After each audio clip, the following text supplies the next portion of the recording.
And actually, I do love talking about drift minimization. It's my favorite thing. I talk about it when I'm around the supper table, at breakfast. That's an April Fool's joke. I don't really have any other good jokes, so we're going to get right into it. Hey, thanks for being here today. It's good to see everybody again. This is my first big meeting to come back to since a lot of the COVID restrictions were lifted. So it's really good to be back, really good to see everybody. And I'll say this, 2020 was a pretty rough year in a lot of ways. And I just want to say I really do hope that this year in 21 is a lot better for us all. I'm praying for that, and I think as we go into the Easter weekend especially, thinking about hope is a good thing, but I hope it's better for all of us, and I'm encouraged that cotton prices are up. Looks like we're getting some moisture in the ground, so with that, let's dive into drift minimization with a little bit of hope. All right, so we're going to talk about how we can keep our products that we spray out of other people's yards and lungs and vegetables and whatever else it is that they're happening to do. So why all the talk about drift minimization? If you go back 5 or 10 years, we didn't hear that much about this. We heard a little bit about it, but not to the level that we are now. And there's a reason for it. I know these are pretty small, but California is always in the news when it comes to drift. Here's an article that says, off-target pesticide service douses neighboring properties and people.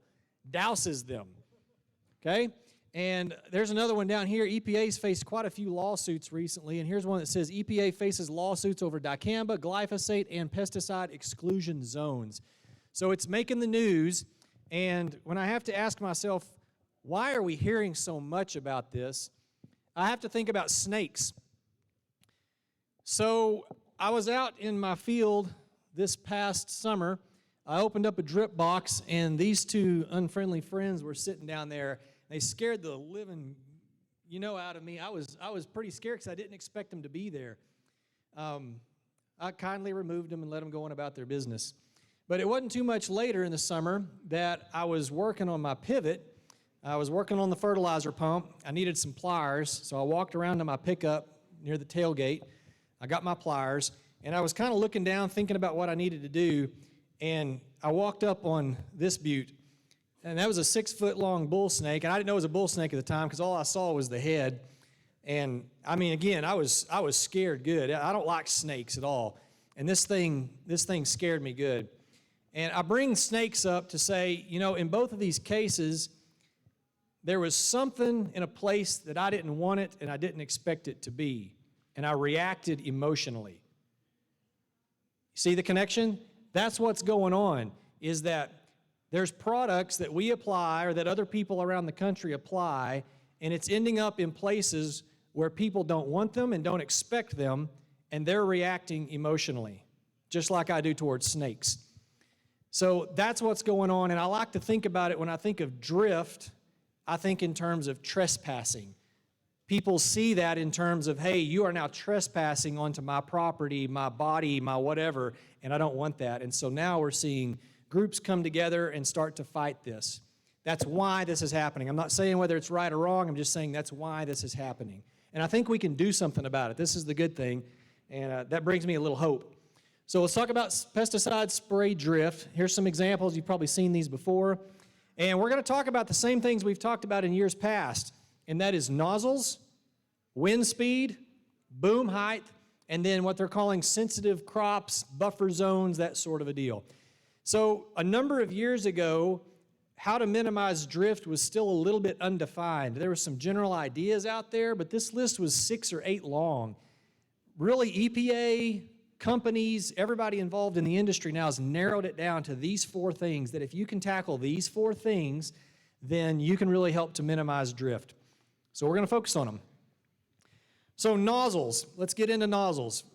First and foremost, this is the first and most important decision that we can make as applicators to minimize drift. Nozzles. Just changing the nozzle, and we'll get into some presentation or some slides here that talk about this, but just changing the nozzle can significantly reduce the amount of drift that you let out into the air. So here's the thing about nozzles. When a liquid comes out of a nozzle, it doesn't just form one droplet size, it actually forms a range of sizes.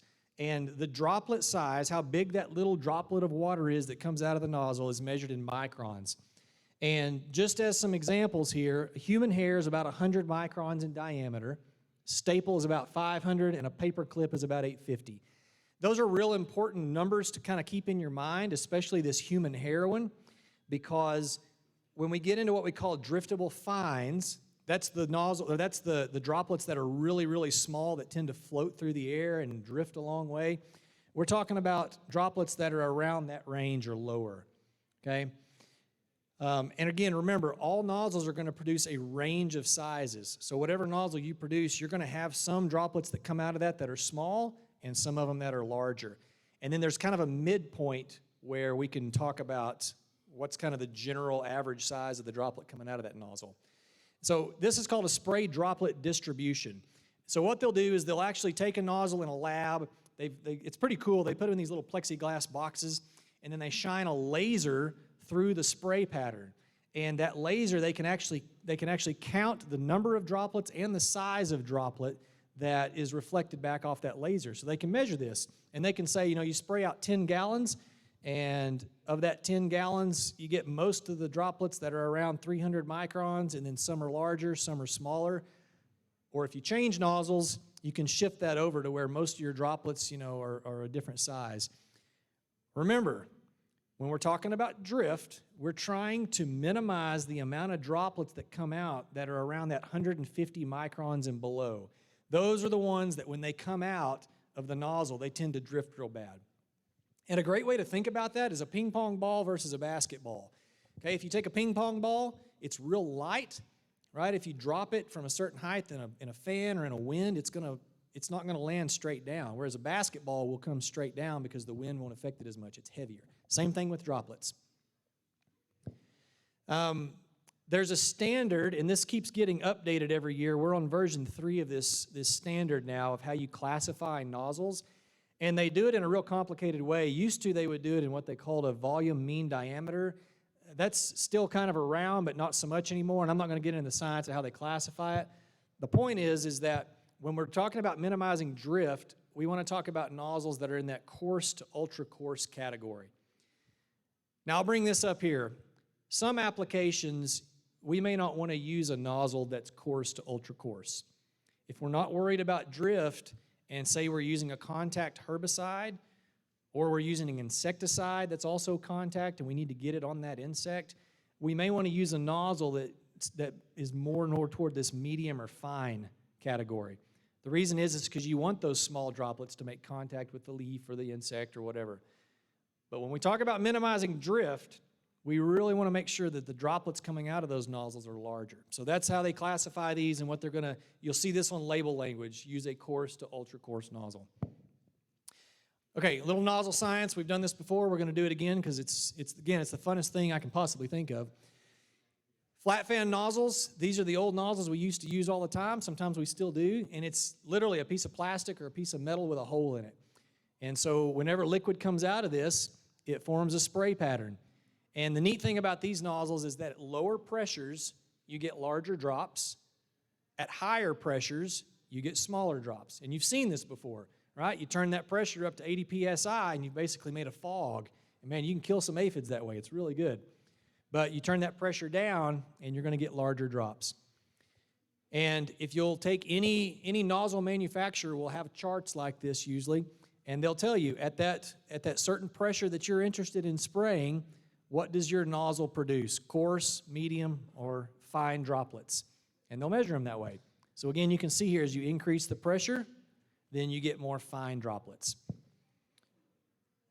All right, so that was the old flat fan nozzle. It's basically just a hole in a piece of plastic or a piece of metal. Some upgrades to this came along, and these were just technologies meant to reduce drift. And I remember these years ago, they'd come out with these drift guard nozzles, or they'd call all kinds of things. But they tried to improve technology to keep you from drifting on your neighbor. And one of the neat innovations here was this is a turbo T nozzle, and it had what they call a turbulence chamber. So you've got your piece of plastic with a hole in it, but down below that hole you put in a turbulence chamber. And what happens is that the liquid comes through this nozzle, and as it does, it gets into that turbulence chamber, and those droplets start to bounce around, and when they do, they recombine into larger droplets so that when it exits the orifice, that final orifice, you get some larger droplets. So you can see here, this nozzle chart, remember we didn't see any hardly very coarse or extra coarse on that last nozzle chart. We're starting to see them here just because of the design of the nozzle.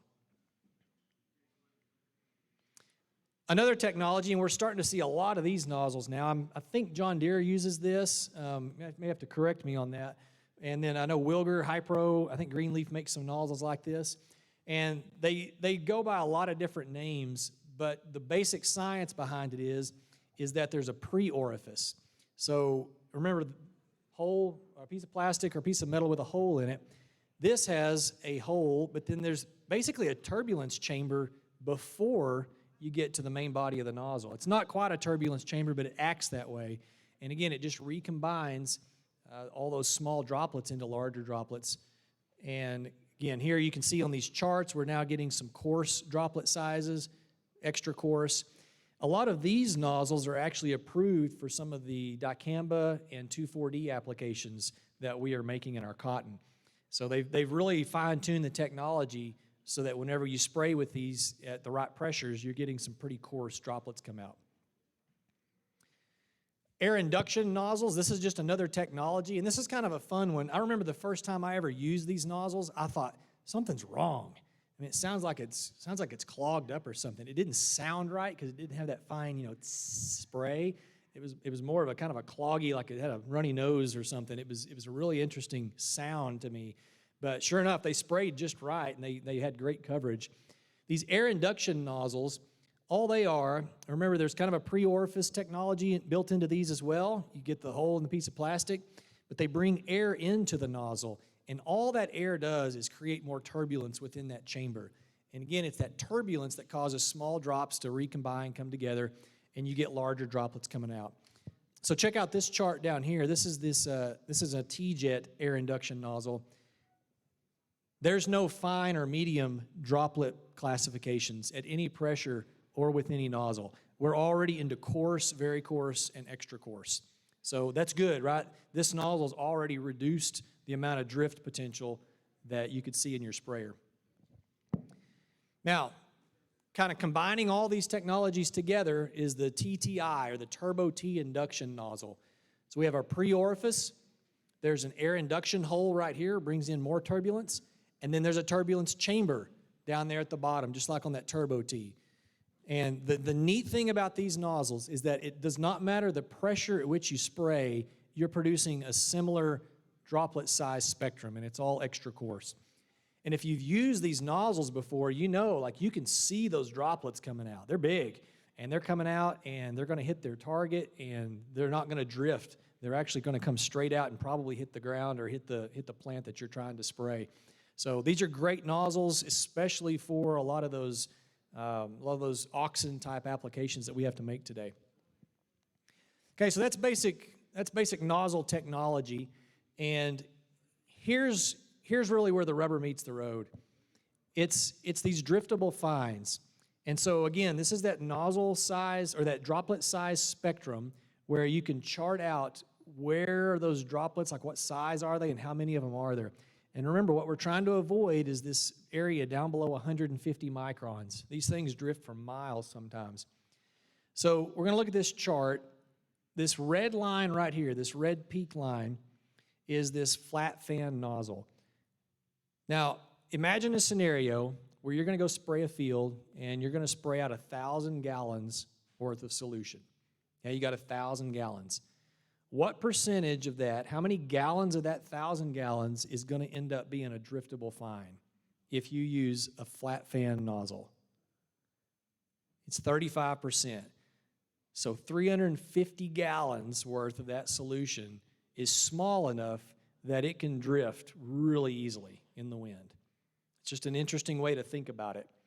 If we change the nozzle and we go to this one, this is an AIXR. It's an air induction nozzle. These are some of my favorite nozzles, by the way. They're just fantastic nozzles. I like their patterns. I like the way they don't drift. We can take that 350 gallons and we can take it down to 70 gallons. That's still a fair bit of driftable fines, but it's not even close to what that old flat fan did. If we use a TTI, Say we're having to spray an oxen and we've got to use something that we do not want to drift, we can get that down below 1%. So that's just changing the nozzle, and it's amazing how much of a difference in drift just changing the nozzle makes. Okay, this is a neat slide. I've used this for years, but it really illustrates how different these nozzles are. This is a soybean field up in, I think, Nebraska or Kansas, and they had a south wind, so the wind blowing in from the south toward the north. And what they did was they took some hand booms, like we'd use in research. They held them up at about 2 feet, and they sprayed for 10 seconds. Then they sprayed Roundup and Ingenia for 10 seconds on this soybean field, and this soybean field didn't have the dicamba trait in it at all, so they were going to be really affected by the dicamba. Okay? This is that flat fan nozzle, and if you can see that picture very well, you can see they killed, I don't know how many rows of soybeans that is. I think I've counted, it's like 15 or 16 rows, plus they've injured soybeans way out into the field because of those driftable fines. That's those little itty-bitty, small, tiny droplets that just float through the air. And I think the wind here was only blowing 12 miles an hour. So that's a lot of drift. Okay, they changed the nozzle into one of those ULD nozzles, and you can see they basically cut how much they killed in half, and you don't quite see that injury plume out here. Go to the TTI, that's cut in half. I mean, I think they only killed about 4 rows, which on 30-inch rows isn't but 10 feet. So you think about that, that only really drifted 10 feet with that TTI, which that's hardly any distance at all. It's amazing the difference, the TTI versus that flat fan. Okay, there's another ULD, pretty similar to what that TDXL was. Now, we'll talk about boom height here in a minute, but you notice these are all at 24 inches. What about if we take that ULD and instead of spraying it at 2 feet, we raise it up to 4 feet? Well, there it is. Boom height makes a big difference too. So I want you to think about this. This is what was interesting as I started doing the math. They probably only sprayed out about a quart worth of solution in that 10 seconds, maybe. And so this injury you see here is only about 1 cup worth of solution, 8 ounces. And it caused that much injury across that field. Imagine if you had a sprayer with flat fans and you were spraying along here on your field and you didn't want to hurt your neighbors, whatever. That's toast. It's over, right? Just changing the nozzle makes a huge difference. So there's a gob of different nozzle manufacturers out there. I just listed them here. I looked this up on the web and looked around on some manufacturers' websites. So there may be even more, but these were just a few that I ran into. And quite a few of these are available at your local dealer. And I think most of them have nozzles that are approved for oxen applications. So if that's something you're doing and you need the right nozzle, some of these names may be the ones to look at. I know one of the issues with talking about changing nozzles is cost. Those things ain't cheap. And also, like, time. I mean, you've got to go out and you need to spray something where you need good coverage, so you need to use a flat fan. Then you got to switch over for an oxen. It's a real pain in the neck, and I feel that. There are some ways that you can speed your operation up. I'm not saying it's a cheap way to do it, but it is something to think about. They do make these nozzle bodies. Wilger, Hypro, and T-Jet all make them, and I've used them before. I like them a lot. You have to kind of baby them, though, and take care of them. If you've got a sprayer that sits outside, sometimes these aren't the best things because they cost a lot, and you certainly don't want to have them out in the sun.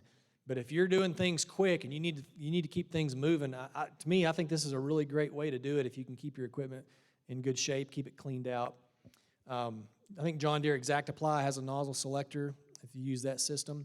And I put a note up here. I looked at some research this past year that these pulse width modulation systems can actually help reduce drift. And the reason is because of it keeps a constant pressure. You're not switching pressures all the time, and just the way that those things pulse and go through the field, they can actually help you reduce drift. So look into that if you haven't already. I think it's a neat system, and they've really made some good improvements lately where you can use different nozzles on those systems as well. All right, so one of the questions that we've gotten in years past is, can't I just use a drift reduction agent? And then that's what they make those things for. They're required anyway for quite a few applications, so why don't I just use my old nozzles and then use a DRA, and we'll call it good. And there's plenty to choose from, too. This is a list. I don't expect you to see all this, but just to say there's a lot of DRAs out there. And you can probably talk with some folks in here that could suggest one even to you. But what does that do about drift? That's the question. So BASF did some research on this a number of years ago, and here's what we found. So this is an AIXR nozzle, and what they did was they just looked at the percent of driftable fines. So this is just the percentage of those small drops under 150 microns that came out of a spray nozzle. And you can see this AIXR without any DRA in it was about 9%. So 9% of what came out of that AIXR was a driftable fine. A DRA was put in, and it dropped, but it wasn't a ton. It was about 1.5% was all it dropped. Now, maybe you could change the DRA and drop that a little bit lower, but the real change happened when the nozzle was changed. They changed out the nozzle, and automatically it was dropped down to 1.4%. The DRA then helped it get down below 1%. So the bottom line is that you can't use a DRA and take a flat fan nozzle with 35% driftable fines and drop it down to 1%. That's just not how those DRAs work. But you can change the nozzle and drop down the number of driftable fines. All right, that's nozzles.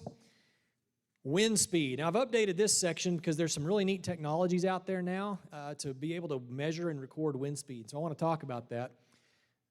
Ask this every year, what's the wind speed that you should be in to apply most herbicides? Yep, 3 to 10 miles an hour. That's what's on most labels. That's not 3 to 10 miles an hour. And of course, we all know that. Like, we're not going to go out when the wind's blowing like that and spray, I hope. But the tricky zone, right, is between that like 10 and 20 miles an hour. That's always tricky. Should I spray or should I not? I don't know. It's, feels like it's not blowing that much. Maybe it is. Well, let's look at some labels, because that's what we always got to go back to is the labels. I just pulled some wind speeds off the labels, and these are actual, like they say on the label, this is the wind speed in which you need to apply. You can see most of them here are between 2 or 3 miles an hour and 10 miles an hour. Caudaran and reflex, 0 to 15. And my suspicion is that they haven't updated Caudaran and reflex yet to talk about temperature inversions. But that's the reason that a lot of these start at 2 or 3 miles an hour is because of temperature inversions. And we'll talk about that here in just a second.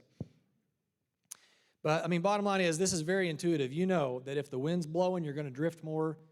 If it's not blowing as much, you're not going to drift as much. There you go. I can sum up that slide real easy. They do a lot of, there's a lot of really interesting experiments they do in the lab on this, where they'll blow a fan through a chamber and they'll spray and they'll see how far droplets go based on their size. It's all quite fascinating, but it kind of verifies what we already know, in that the wind blows, you're going to drift. So nothing special there. What I do want to talk about, though, is some ways that you can record wind speed and direction when you're in the field.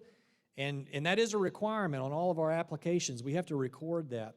And some ways that you can predict what the wind is going to be during a day. Because I think that's big for us, right? You wake up and you're like, it's not blowing too bad today. I think I'll load up. And then by 11, it's blowing 40 miles an hour. So if you could know that, and if you can figure out a way to get that recorded down on your records, I think this helps us as applicators. There's these neat little instruments they make. I've got a Kestrel. Wind makes one that's got a shield around it that's pretty nice, and then they even make them for your phone. You can find cheaper ones. I found all these on Amazon. I mean, you can find them in lots of different places. I think even Cabela's, Pro Bass shops, places like that have them. But this is what we need to use, something like this probably when we're in the tractor and we don't have a weather station on site.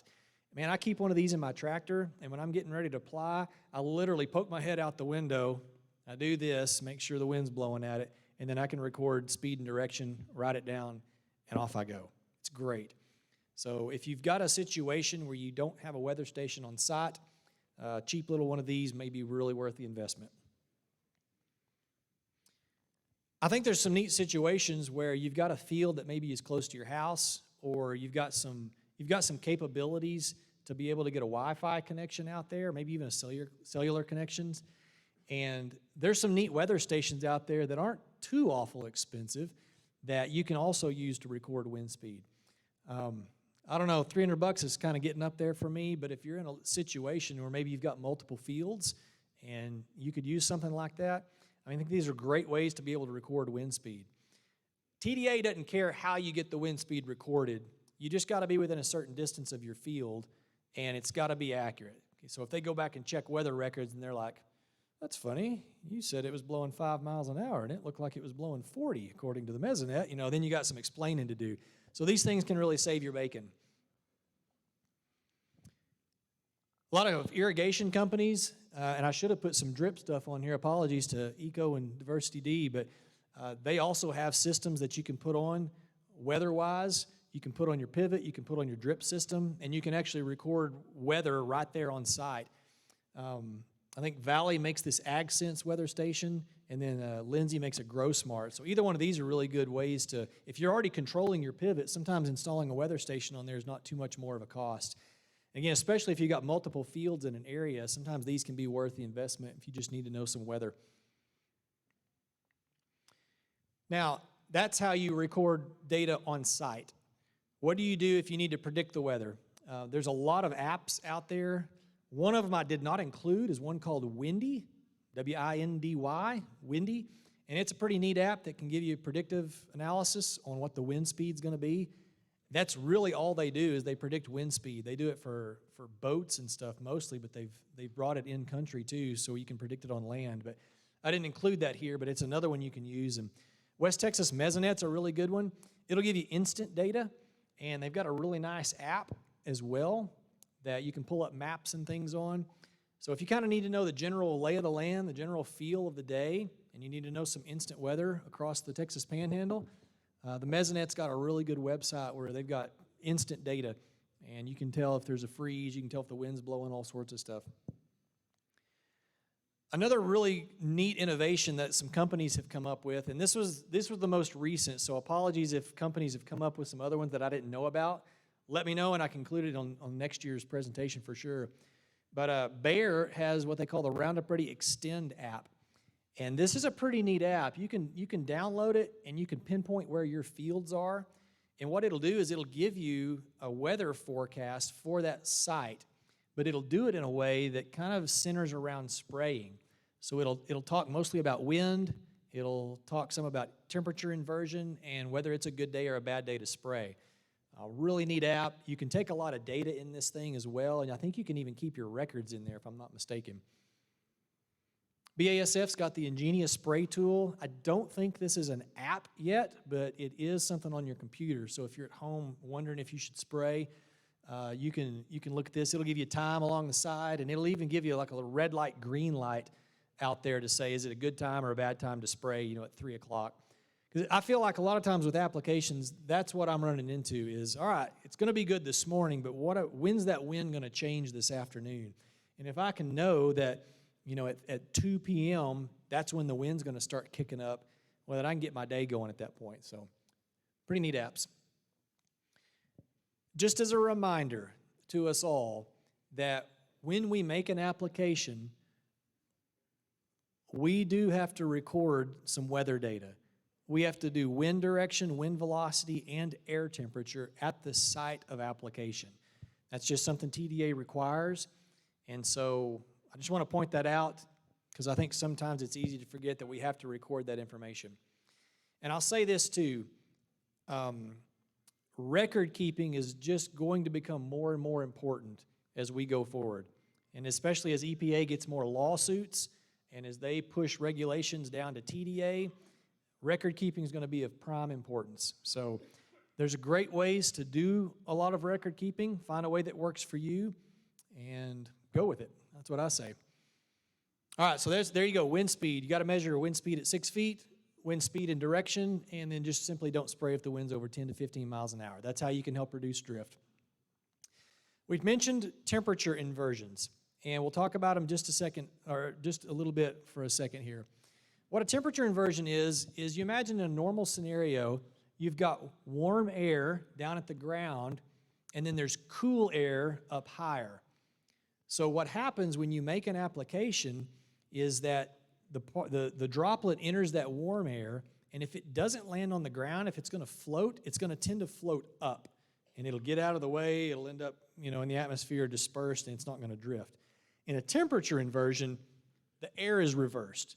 You get warm air up high and cool air down low. And so what that causes, see this top picture here is a smoke bomb that's been let off in a field. Those small droplets, those small particles, if they're going to go anywhere, they're going to go up because they're in warm air, and warm air rises up into the cold air.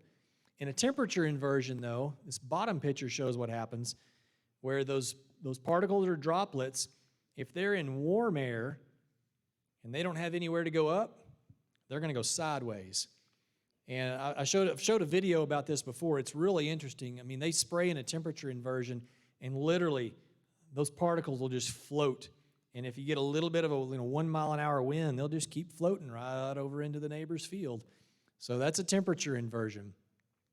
I took this picture one morning this fall, and what was interesting about this, it was the perfect setup for a temperature inversion. I was glad I wasn't spraying this morning.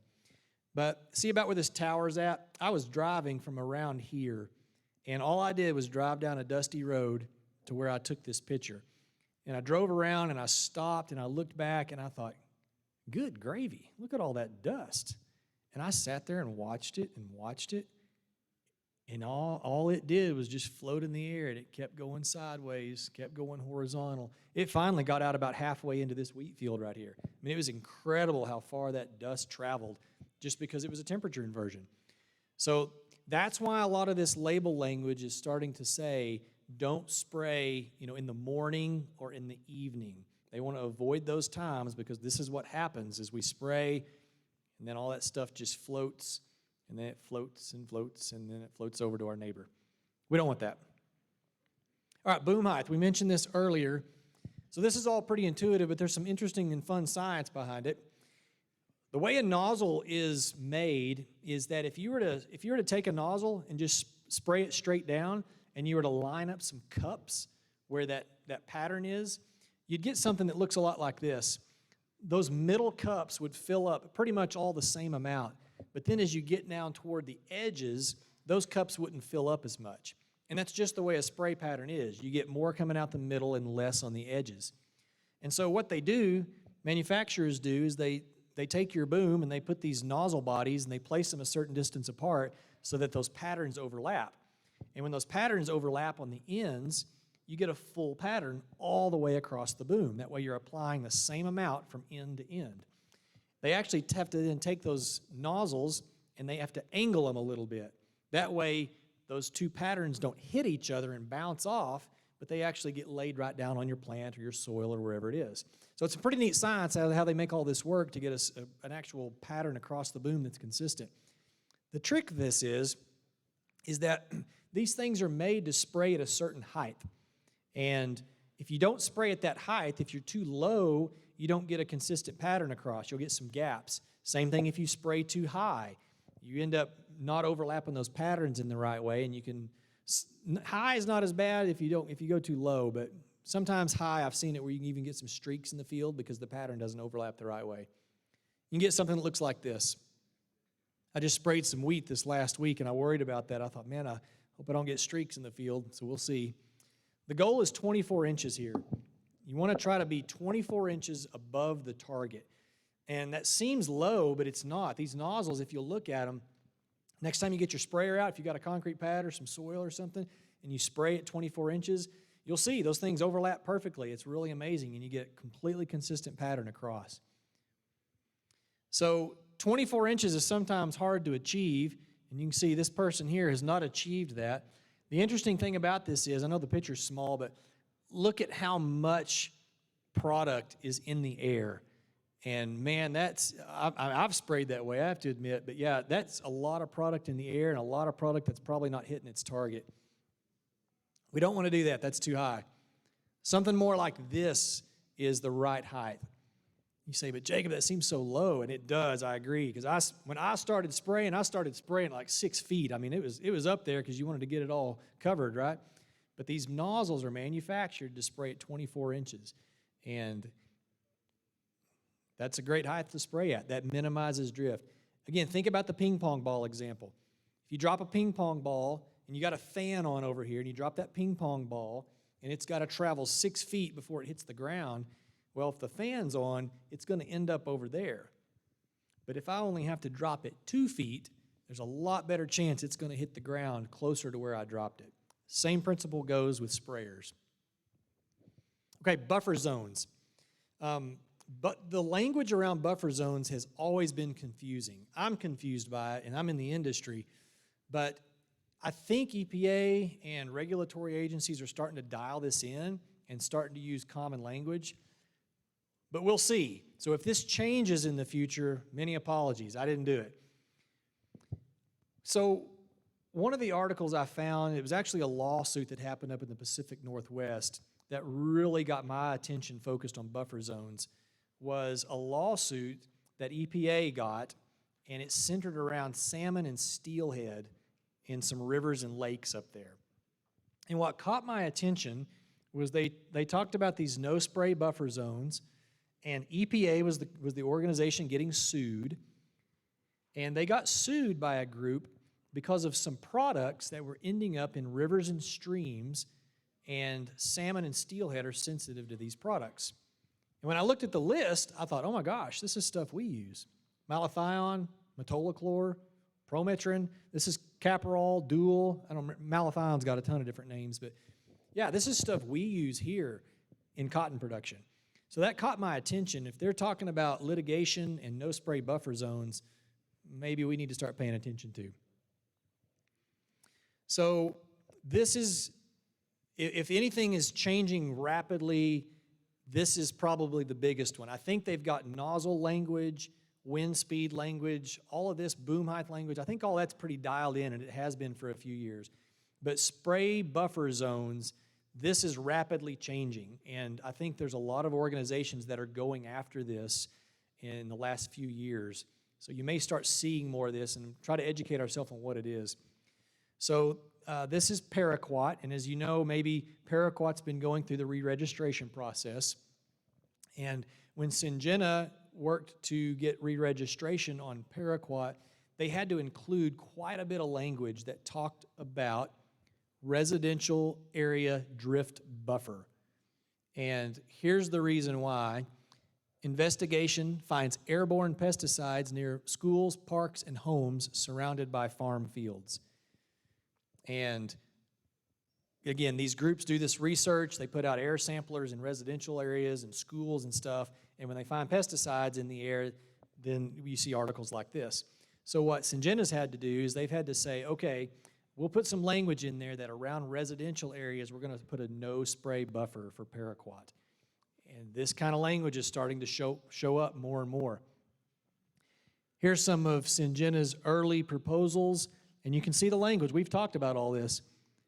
Spray drift language, nozzles, wind speed, boom height, downwind buffer, threatened and endangered species. So all this language is now part of Syngenta's proposal.